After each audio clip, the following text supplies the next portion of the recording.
Olá, vamos retornar agora ao estudo das nulidades e invalidades do ato processual, analisando agora os princípios aplicáveis. Então vejamos.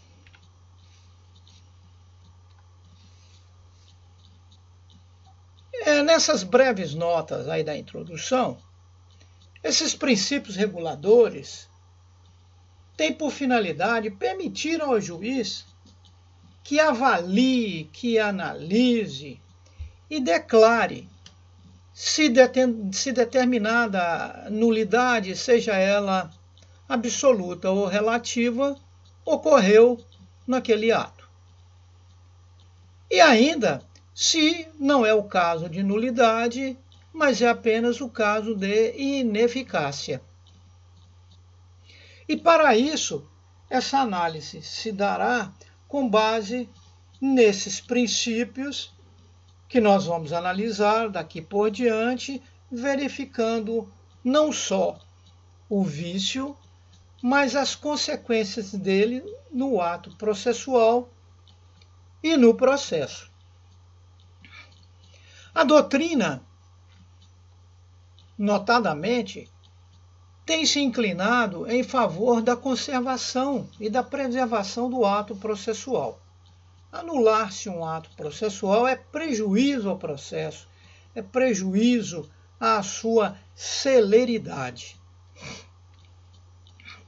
Então, daí temos o princípio da instrumentalidade da forma, consagrado aí nos artigos 188 e 277 do Código de Processo. Então vejam bem, em geral, a instrumentalidade da forma, ela não é exigida na lei. Como regra geral, não. Isso significa que os atos podem ser praticados com relativa liberdade.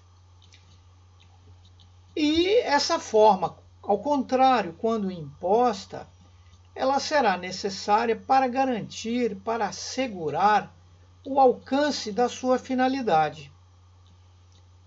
Todavia, se embora determinada forma na lei o ato seja praticado em desconformidade, mas alcançando a sua finalidade, o juiz analisará isso e verá a possibilidade do seu aproveitamento. Exemplo clássico nós vamos ter na citação quando feita irregular, contemplada aí no artigo 239, parágrafo 1º do CPC, que veremos mais adiante, inclusive.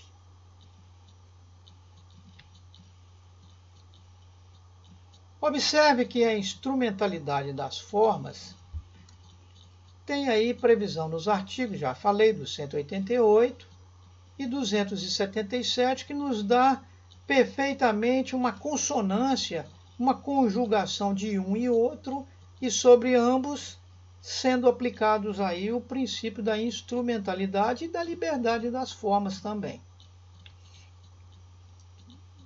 Princípio da preclusão.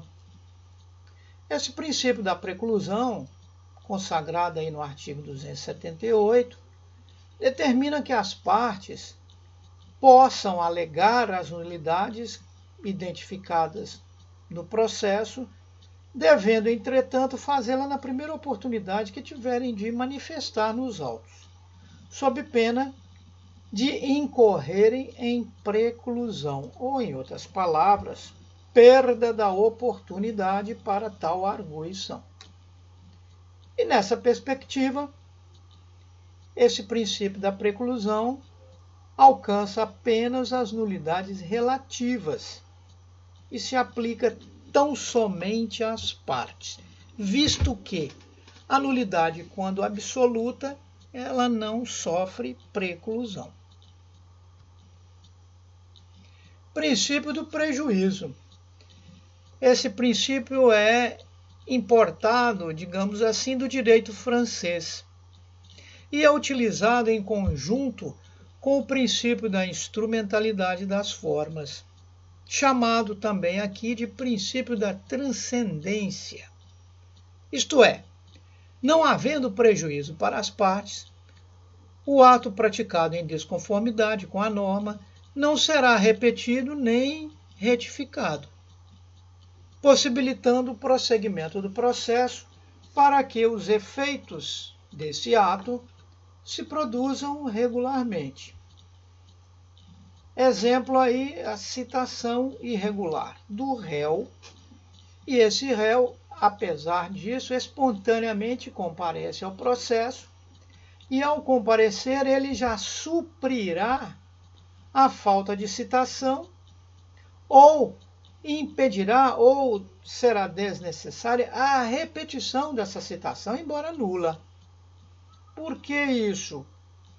Porque ele cumpriu a sua finalidade. A citação, afinal, tem por objetivo dar ciência ao réu da existência do processo, integrá-lo a essa relação jurídica processual e, de resto, permitir que ele produza a sua defesa.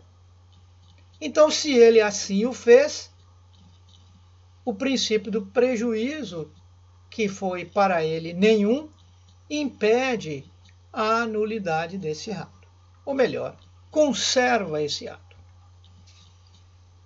Princípio do legítimo interesse. Quem tem interesse em arguir nulidade é a parte que afirma ter sofrido prejuízo em sua defesa. E isso desde que essa parte não tenha dado causa a essa nulidade agora arguída. Porque se tal ocorrer, o artigo 276 impede que essa parte que tenha dado causa à nulidade venha a arguí-la em seu benefício, aplicando-se aí um outro princípio ou uma outra regra de direito, onde ninguém pode se beneficiar da própria torpeza. É o chamado princípio da torpeza, largamente utilizado no direito penal e aplicado aqui também ao processo civil. Princípio da causalidade e consequencialidade estão aí no artigo 282 do CPC, e ele entende que, em regra, somente o ato considerado inválido terá sua nulidade decretada. Apenas o ato considerado inválido. Isso significa que a nulidade desse ato não poderá atingir os atos que lhe antecedem, mas apenas os que lhe sucedem ou que sejam posteriores. Já os posteriores serão atingidos desde que eles sejam dependentes daquele cuja nulidade foi decretada. A nulidade de um ato ou de uma parte do processo não afetará os atos ou parte deles que deles sejam independentes. Ou seja, se ocorrer uma nulidade de um ato ou de uma parte do processo, essa nulidade não alcançará os atos ou partes de ato ou partes do processo que sejam independentes daquele que causou a nulidade. Então, daí se dizer aí da sua independência. Então, esse princípio de causalidade, ele busca aí analisar o que? A causa e o efeito que essa nulidade poderia fazer em relação ao ato aí nulificado e os outros que lhe sucedem. Princípio do confinamento. Está aí no artigo 281. Na verdade, esse princípio do confinamento, trazendo aí para a nossa conjuntura atual, refere-se a quê? Quarentena, né? Então, esse princípio do confinamento, ele vem estabelecer, ou melhor, permitir que o juiz venha limitar, restringir, que essa nulidade se expanda para outros atos, contaminando-os, não é? Então é isso que é o princípio do confinamento. Está buscando apenas concentrar essa nulidade ao ato em si, impedindo que ela se expanda para os demais.